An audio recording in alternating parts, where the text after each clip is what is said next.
So I want to talk about two things today. I want to talk about Bernie Sanders. Bernie Sanders was on Meet the Press yesterday. He talked about Medicare. And so we're going to talk a little bit about that. We'll show the clip and then we'll talk about it. Before I talk about that, I want to talk about the IRS sending out money in May. So if you guys remember, people receiving unemployment, they have to pay taxes on that. Okay, the unemployment, regular unemployment, and enhanced unemployment, you have to pay taxes on it. And so they don't take the taxes out when you receive your unemployment check.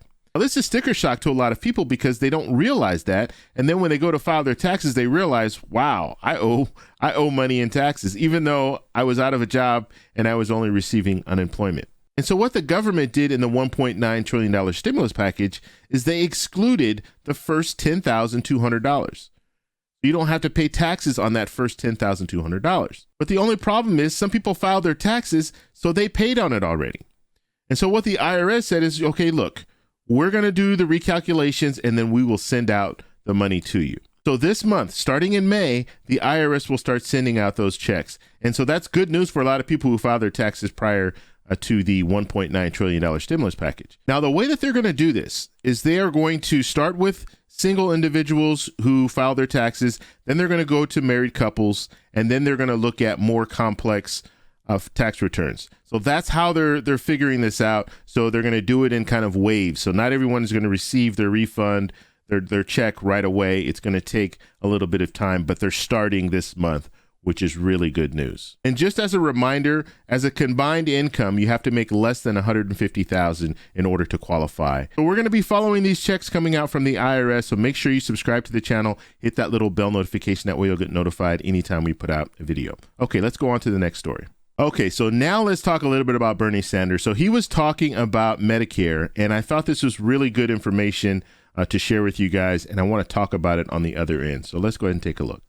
One of the things not included in the president's plan was some things that you wanted to see, including lowering the eligibility age to Medicare, in particular being the biggest one there. And I want to ask you about it in conjunction with this statement that James Carville made, and I want to bring it up here. It has to do with Joe Manchin. He says, the Democratic Party can't be more liberal than Senator Joe Manchin. That's the fact. We don't have the votes. And so basically what James Carville is saying, and James Carville he was an advisor to President Clinton. And what he is saying is he's basically saying, look, we can only go as far as Joe Manchin wants to go. So if Joe Manchin doesn't want to go more to the left, we're not going more to the left. So we have to listen to Joe Manchin. And we know that Joe Manchin has been raising issues when it comes to a lot of different things that President Biden is trying to put through. And so the most important person right now, the most important person that people are focused on right now is Senator Manchin. And I bring this up because Senator Manchin has said he's not in favor of lowering that eligibility age. Do you think that was probably why Joe Biden didn't include your provision in his plan? No, I don't think so. James Carville can live in his world. I don't think he's terribly relevant to what happens in Congress right now. Here is the story, very simple story, is that right now, for the last 55 years, since Medicare was developed in 1965, it has not included coverage for dental care, hearing aids, and eyeglasses. And I can tell you, in Vermont and all over this country, you got senior citizens whose teeth are rotting in their mouths, older people who can't talk to their grandchildren because they can't hear them because they can't afford a hearing aid, and people who can't read a newspaper because they can't afford glasses. So to say that dental care and hearing aids and eyeglasses should be a part of Medicare makes all the sense in the world. Second of all, we're going to pay for this. This is a pay for.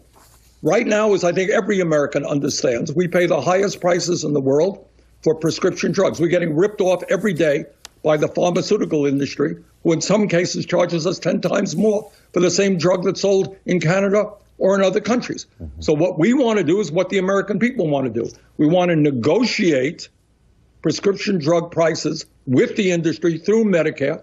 When you do that, you save about $500 billion, and that can cover the cost of dental care, eyeglasses, and hearing aid under Medicare. as well as lowering the eligibility age to 60. That's what we have to do. We have a pay for that. Okay, so that's Bernie Sanders, Senator Bernie Sanders, and very interesting, right? And when I look at these things, and I like how Bernie Sanders kind of lays things out because it's easy to understand. Now, we'll have to look at the numbers to find out if that's exactly right as far as if you do lower the cost of prescription medication, does that pay for? Is it a pay for, like he was saying? Does it pay for these new benefits? But when you're looking at this situation, we all know, and I think we've all been there, where we're looking at medication and it's just way more expensive than it should be. And I travel a lot. So I travel outside the country, and I know for a fact when I go to other countries, some of that same medication is a lot less expensive. And so because we live in the US, you have these pharmaceutical companies overcharging us. It's like I travel to South America a lot, and they have this saying, gringo prices. And gringo prices are basically more than what the locals would pay. So if I go into a restaurant, I get the gringo price. So I'm paying $10 when a local might pay $4 or $5. Well, that's what's happening to us in the U.S. That's what the pharmaceutical companies are doing to us now. So because we know medication is more in the U.S. than it is in other countries, we should be addressing that. And by doing this, you can provide more benefits. And he wants to lower the age to 60, which I think makes a lot of sense because you do have people who retire or they can't retire early because of the medical bills.